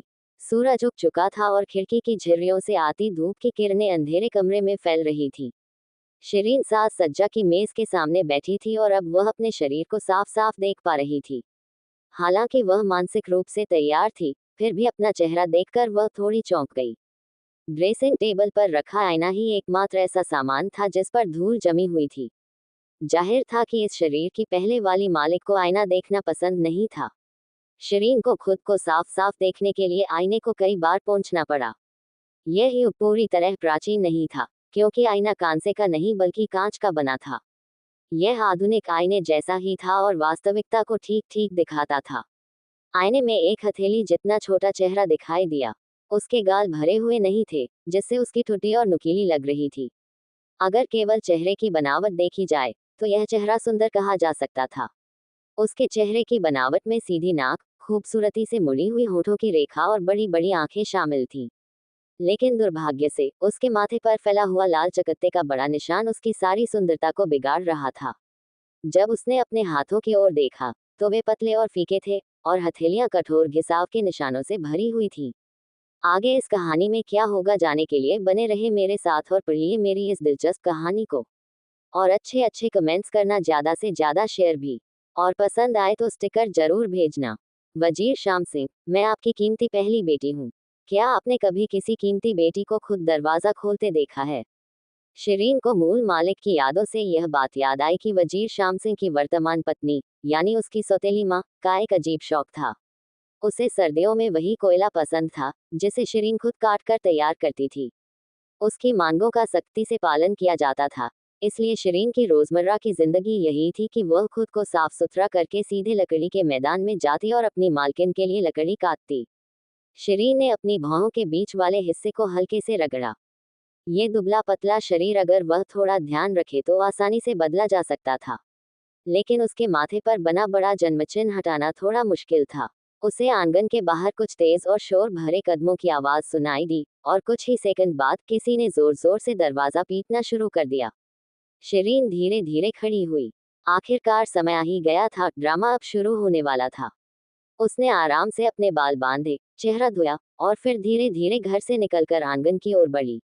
आंगन के बाहर खड़े कुछ लोग आपस में तीखी चर्चा कर रहे थे। क्या वह सच में किसी दूसरे आदमी को ढूंढने बाहर गई है? क्या वह घर पर नहीं है? बिल्कुल, कल रात उसे दीवार के बाहर देखा गया था। मैंने कभी नहीं सोचा था कि यह लड़की इतनी चरित्रहीन निकलेगी। हाय, लगता है मुझसे गलती हो गई कि मैंने उसे यहाँ अकेले रहने की इजाजत देकर उसकी आज़ादी बढ़ाई। अब उसने शर्मनाक हरकत कर दी और पूरे परिवार को बदनाम कर दिया। एक धीमी, कड़वाहट भरी महिला आवाज गूंजी, जो शिरीन की सौतेली माँ शकुंतला थी। माँ, 7वीं बहन, 5वीं बहन, अभी तक कोई सबूत नहीं है। हमें यूं ही अंदाजा नहीं लगाना चाहिए। चलिए आंगन में चलते हैं और सच्चाई पता करते हैं। यह कोमल आवाज उसकी दूसरी बहन शशिकला की थी। मुझे नहीं लगता कि शिरीन ऐसी है। वह आमतौर पर बहुत नियमों का पालन करती है। यह आवाज ठंडी लेकिन स्पष्ट थी, और मूल मालिक की यादों की वजह से शिरीन पहचान गई कि यह उसके मंगेतर की आवाज थी। राजकुमार को शायद नहीं पता, लेकिन कुछ लोग जन्म से ही अपनी असली प्रकृति छिपाने में माहिर होते हैं। मेरी छठी बहन आमतौर पर मासूम लगती है, लेकिन उसके मन में क्या चल रहा है, कौन जाने। यह मत भूलिए कि उसकी माँ भी ऐसी ही थी, जिसने अपने पति को छोड़कर भाग गई थी। चुप रहो, आओ और दरवाजा तोड़ो, एक कड़क आवाज गूंजी। ये वजीर शाम सिंह की थी, शिरीन के ठंडे दिल वाले पिता, जिनसे वह शायद ही कभी मिलती थी। अच्छा, आज तो सब इकट्ठा हो गए हैं। लगता है जिसने उसे फंसाया है, वो उसे खत्म करना चाहता है। ये छोटा सा आंगन सिर्फ दो साधारण दरवाजों वाला था, जिन्हें तोड़ना आसान था। कुछ ही पलों में 10 से ज्यादा लोग अंदर घुस आए और पूरा आंगन भर गया। ये लोग आक्रामक तरीके से अंदर आए, लेकिन जैसे ही उन्होंने दरवाजे के पास खड़ी, उससे टेक लगाए लड़की को देखा, वे एक पल के लिए स्तब्ध रह गए। सबके चेहरे बदल गए, खासकर शकुंतला देवी की और 12वें राजकुमार रमाकांत, जो शिरीन के मंगेतर थे। यहाँ तक कि शशिकला के चेहरे के भाव भी हल्के से बदल गए। वजीर शाम सिंह सबसे पहले संभले। उन्होंने तेज निगाहों से शिरीन को घूरते हुए गुस्से में पूछा, तुम्हें क्या हो गया है? तुम घर पर होते हुए भी दरवाजा क्यों नहीं खोल रही थी? शिरीन वहीं खड़ी रही, बाहें बांधे हुए। उसने सब पर एक नजर डाली और आखिर में वजीर शाम सिंह की ओर देखते हुए बोली, वजीर शाम सिंह, मैं आपकी कीमती पहली बेटी हूँ। क्या आपने कभी किसी कीमती बेटी को खुद दरवाजा खोलते देखा है? हालांकि शिरीन का चेहरा सुंदर नहीं था, लेकिन उसकी आवाज बेहद मधुर थी। इस समय जब उसने बात की, तो उसका लहजा ऐसा ठंडा था, मानो इस छोटे से आंगन में किसी बर्फीली घंटी की हल्की गूंज फैल गई हो। आगे इस कहानी में क्या होगा जानने के लिए बने रहे मेरे साथ और पढ़िए मेरी इस दिलचस्प कहानी को। ये शांत रहने वाली लड़की कब से इतनी अच्छी बहस करने लगी? सब लोग स्तब्ध रह गए। किसी ने भी यह नहीं सोचा था कि आज्ञाकारी और शांत स्वभाव की शिरीन ऐसा सवाल पूछ सकती है, खासकर तब जब उसने अपने पिता को वजीर शाम सिंह कहकर संबोधित किया। पिता नहीं, एक रईस परिवार में पहली बेटी की तो बात ही छोड़ो, बाकी बेटियां भी हमेशा नौकरों के झुंड और 7-8 दासियों से घिरी रहती थीं। दरवाजा खोलना जैसी चीजें तो किसी कीमती बेटी का काम कभी नहीं होती। वजीर शाम सिंह शर्मिंदा हो गए। उन्होंने अनायास ही अपनी वर्तमान पत्नी शकुंतला की ओर देखा, मानो उन्हें दोष देना चाहते हों। भले ही उन्हें ये बेटी पसंद नहीं थी, लेकिन उसके पास एक भी दासी न होना तो हद से ज्यादा बेतुका था। वह भी तब, जब बात सबके सामने और उनके साथियों के सामने हो रही हो। शकुंतला एक परिपक्व महिला थी। लगभग 40 की उम्र के करीब होने के बावजूद वह अब भी आकर्षक और सजी संवरी हुई थी।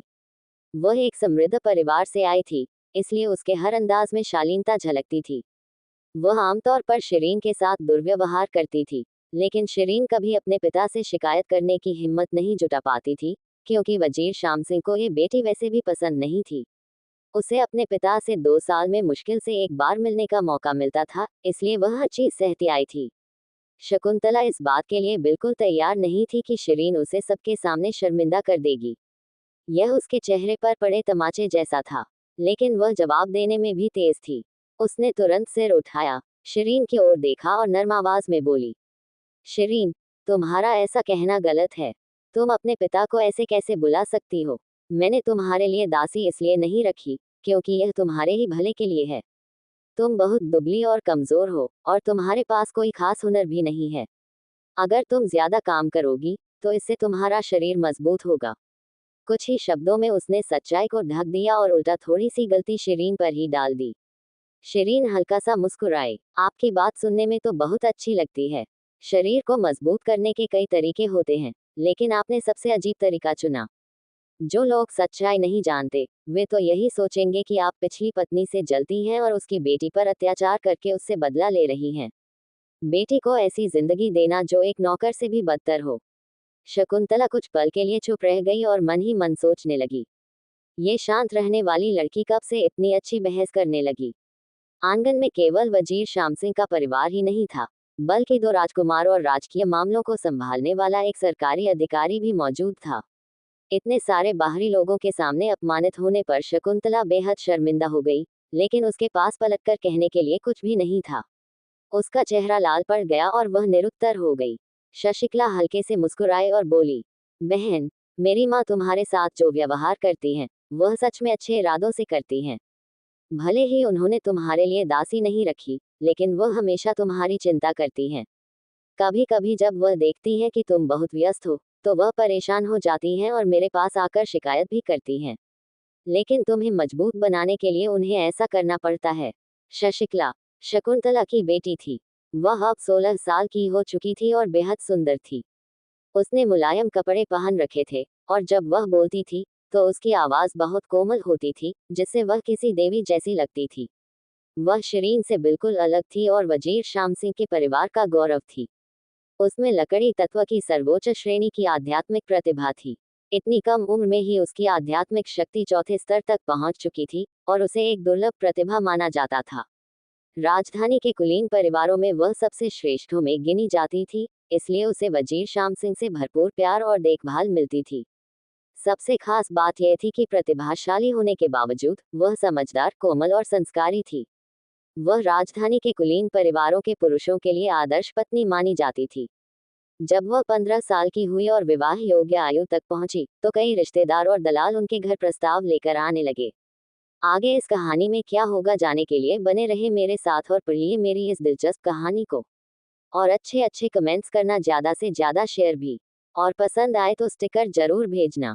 शकुंतला, तुम शिरीन के साथ इतना बुरा व्यवहार कैसे कर सकती हो? वह मेरी बेटी है। वजीर शाम सिंह ने उन लोगों की बातों का कोई जवाब नहीं दिया, क्योंकि वह अपनी कीमती बेटी के लिए एक अच्छा जीवन साथी ढूंढना चाहते थे। जैसे ही शशिकला ने बोलना शुरू किया, वजीर शाम सिंह ने तुरंत उसकी बातों पर विश्वास कर लिया। जब उन्होंने अपनी पसंदीदा बेटी की ओर देखा और फिर दुबली पतली और साधारण सी दिखने वाली शिरीन की ओर नजर डाली, तो उनके मन के भाव बदल गए। लड़की, भले ही तुम्हारी माँ ने तुम्हारे साथ थोड़ा सख्त व्यवहार किया हो, लेकिन सच में वह तुम्हारे ही भले के लिए था। जरा खुद को देखो, तुम अब 13 साल की हो, लेकिन 10 साल की बच्ची जैसी लगती हो। तुम्हें सच में ज्यादा मेहनत और अभ्यास की जरूरत है। शिरीन ये देखकर हंस पड़ी कि कोई इंसान इस हद तक पक्षपाती भी हो सकता है। आखिरकार उसने खुद इस कड़वाहट का अनुभव कर ही लिया। वह असली मालिक नहीं थी, फिर भी उसके दिल में निराशा भर गई। अगर असली शिरीन अभी जिंदा होती, तो वह तो और भी ज्यादा टूट जाती। उसने कुछ नहीं कहा, बस मुड़ी और घर के अंदर चली गई। थोड़ी देर बाद वह एक कटोरा पतली खिचड़ी, एक प्लेट काले अचार और फफूंदी लगी रोटी का टुकड़ा लेकर बाहर आए और उन्हें सीढ़ियों पर रख दिया। फिर हल्का सा हंसते हुए बोली, अगर मेरे लिए दासी न रखना ही मेरे भले के लिए है, तो इनका क्या? यह मेरा कल रात का खाना था। वजीर शाम सिंह, इसे देखकर आपको कैसा लग रहा है? क्या आप अब भी कह सकते हैं कि यह सब मेरे भले के लिए था? असली शिरीन तो पिछली रात अपने मंगेतर के साथ मुलाकात के लिए इतनी उत्साहित थी कि उसे खाना खाने का समय ही नहीं मिला, और इस तरह इन व्यंजनों की असलियत का सबूत यहीं रह गया। तीनों व्यंजन सबके सामने रखे थे। ये शकुंतला के चेहरे पर एक और तमाचा था। उसका चेहरा पीला पड़ गया और वह बेहद असहज दिखने लगी। यहाँ तक कि नौकर चाकरों को भी इतना खराब खाना नहीं दिया जाता था। वजीर की बेटी की तो बात ही छोड़िए। वजीर शाम सिंह और भी ज्यादा शर्मिंदा हो गए। उनका चेहरा सख्त हो गया और उन्होंने असंतोष से शकुंतला की ओर देखते हुए कहा, शकुंतला, तुम शिरीन के साथ इतना बुरा व्यवहार कैसे कर सकती हो? वह मेरी बेटी है। शकुंतला का चेहरा लाल हो गया। वह हकलाते हुए बोली, ये मालिक, मैंने ऐसा नहीं। शशिकला बीच में ही बोल पड़ी, पिताजी, कृपया क्रोधित मत होइए। मेरी माँ ऐसी नहीं है। यह जरूर किसी आलसी नौकर की करतूत है, जिसने जानबूझकर बहन शिरीन के साथ लापरवाही की। माँ, आप बहुत दयालु हैं और हमेशा नौकरों के साथ अच्छा व्यवहार करती हैं। ऐसे में कुछ लोग आपका फायदा उठा लेते हैं और आपके अच्छे इरादों को बहन शिरीन के खिलाफ मोड़ देते हैं। अब आपको न सिर्फ एक बच्चे पर अत्याचार करने का गलत नाम सहना पड़ रहा है, बल्कि बहन शिरीन की नाराजगी भी झेलनी पड़ रही है। इसका क्या फायदा? फिर उसने शिरीन की ओर देखते हुए कहा, बहन, हमारे परिवार पर बहुत सारी जिम्मेदारियां हैं। माँ हर दिन कड़ी मेहनत करती हैं, लेकिन आखिरकार उनके पास सिर्फ 2 ही हाथ हैं। कुछ गलतियां हो जाना स्वाभाविक है। तुमने कभी माँ से उन लोगों की शिकायत क्यों नहीं की, जो तुम्हारे साथ बुरा व्यवहार कर रहे थे? अब समझ में आता है कि तुम इतनी दुबली क्यों हो और इतना कष्ट क्यों झेल रही हो। हर बार जब मैं और माँ तुम्हें देखते थे, तो हमें दुख होता था, लेकिन हमें असली वजह कभी पता ही नहीं चली। ये लड़की वाकई बहुत चतुर थी। कुछ ही शब्दों में उसने सारा दोष नौकरों पर डाल दिया। न केवल उसने शकुंतला के उस अपराध को छुपा दिया, जिसमें वह जानबूझकर पहली बेटी के साथ दुर्व्यवहार करती थी, बल्कि उसने उल्टा थोड़ा दोष शिरीन पर भी डाल दिया। शकुंतला भी कम चालाक नहीं थी। उसने तुरंत कहा, ये सब उन निकम्मे नौकरों की वजह से हुआ है। उन्होंने मेरी जानकारी के बिना इतनी घटिया हरकत करने की हिम्मत कैसे की? खाना बनाने वाले सभी नौकरों को तुरंत निकाल दो और उन्हें कभी दोबारा काम पर मत रखना। फिर उसने शिरीन से नरमी से कहा, शिरीन, तुम निश्चिंत रहो। मुझे पहले इस बारे में कुछ पता नहीं था। अब जब मुझे सब पता चल गया है, तो मैं तुम्हें न्याय दिलाऊंगी। मैं तुम्हारे खाने पीने और देखभाल के लिए एक सही व्यक्ति नियुक्त करूंगी, ताकि तुम्हारा शरीर भी मजबूत हो सके। आगे इस कहानी में क्या होगा जानने के लिए बने रहे मेरे साथ और पढ़िए मेरी इस दिलचस्प कहानी को। और अच्छे अच्छे कमेंट्स करना, ज़्यादा से ज़्यादा शेयर भी। और पसंद आए तो स्टिकर जरूर भेजना। डर है कि मैं उनका वेतन नहीं दे पाऊंगी। माँ और बेटी एक दूसरे को बचा रही थी, और बाकी बेटियां भी शकुंतला के पक्ष में बोलते हुए नौकरों को डांट रही थी। आखिरकार वजीर श्याम सिंह थोड़ा शांत हुए और शकुंतला की ओर घूरते हुए बोले, ठीक है, भले ही पूरी तरह से तुम्हें दोष नहीं दिया जा सकता, लेकिन परिवार की ठीक से देखभाल न करना भी तुम्हारी लापरवाही है। शिरीन के लिए कुछ दासियां नियुक्त करो। पहली कीमती बेटी का यूं घर में अकेले रहना बेहद बेतुका है। जी मालिक, मैं तुरंत इसकी व्यवस्था करती हूँ और यह सुनिश्चित करूंगी कि शिरीन की ठीक से देखभाल हो। शकुंतला ने झुककर जवाब दिया। शिरीन एक तरफ खड़ी होकर यह सारा नाटक देख रही थी, और उसके पीले होठों पर हल्की सी व्यंग्य भरी मुस्कान उभर आई। कितना खोखला बहाना था, और वजीर श्याम सिंह ने उस पर यकीन भी कर लिया। क्या वह अंधे थे, या उनका दिल ही अंधा हो गया था? क्या इतने सालों का प्रशासनिक अनुभव यूं ही खत्म हो गया? बेशक वह स्थिति को अच्छी तरह समझते थे, लेकिन सबके सामने मामले को निपटाने के लिए उन्हें एक बहाने की जरूरत थी। सच तो यह था कि उन्हें इस बेटी की कोई खास परवाह नहीं थी, तभी तो उन्होंने दूसरों को उसे सताने की छूट दे रखी थी।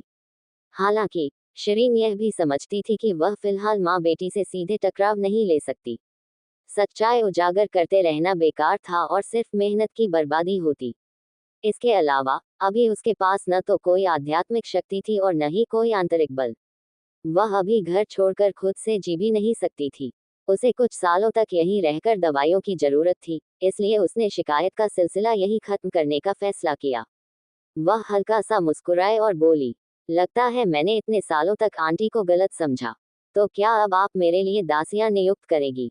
बिल्कुल शिरीन, तुम चिंता मत करो, मैं जल्द ही 4 दासियां और 4 कामगार भेज दूंगी, शकुंतला ने कहा। वह मन ही मन राहत महसूस कर रही थी। शिरीन ने आंगन की ओर नजर दौड़ाए और थोड़ी असहज होकर बोली, लेकिन मेरा आंगन बहुत छोटा है। मुझे डर है कि इतने लोग यहाँ समा नहीं पाएंगे। शकुंतला ने भीतर ही भीतर होंठ काटे और सोचा, ये लड़की तो बड़ा आंगन मांगना चाहती है। फिर भी इस समय उसे उदार दिखना ही था। शिरीन, तुम निश्चिंत रहो। पहले जब मैंने तुम्हारे लिए यह आंगन तय किया था, तो सोचा था कि यह शांत रहेगा और तुम्हारे आराम के लिए अच्छा होगा। मुझे क्या पता था कि लोग तुम्हें तंग करेंगे। यह मेरी गलती है। बाद में मैं नौकरों से कहूंगी कि तुम्हारे लिए एक बड़ा आंगन तैयार करें। शिरीन ने हल्का सा झुककर कहा, धन्यवाद आंटी, लेकिन मुझे एक और समस्या है। क्या है? सब एक साथ बता दो, ताकि मैं व्यवस्था कर सकूं। शकुंतला की कोमल और स्नेही छवि अब टूटने लगी थी। शिरीन ने आह भरी, आपने मेरे लिए इतनी दासियां और नौकर रखने की बात कही है, यह अच्छी बात है। लेकिन दुर्भाग्य से मुझे हर महीने सिर्फ आधा दर्जन सिक्के ही मिलते हैं। मुझे डर है कि मैं उनका वेतन नहीं दे पाऊंगी। शकुंतला चुप रह गई, लेकिन उसका गुस्सा साफ झलक रहा था। उसका चेहरा फिर से लाल हो उठा। मगध देश के कुलीन परिवारों में अमीर और कीमती बेटियों को हर महीने अच्छा खासा खर्चा मिलता था। यहाँ तक कि छोटे अधिकारियों की बेटियों को भी कम से कम 5 सिक्के मिलते थे। वजीर श्याम सिंह एक उच्च पदस्थ वजीर थे और साथ ही युद्ध मंत्री भी थे। उनका अधिकार बहुत बड़ा था, इसलिए उनकी सभी बेटियों को हर महीने 20 सोने के सिक्के जेब खर्च के रूप में मिलते थे।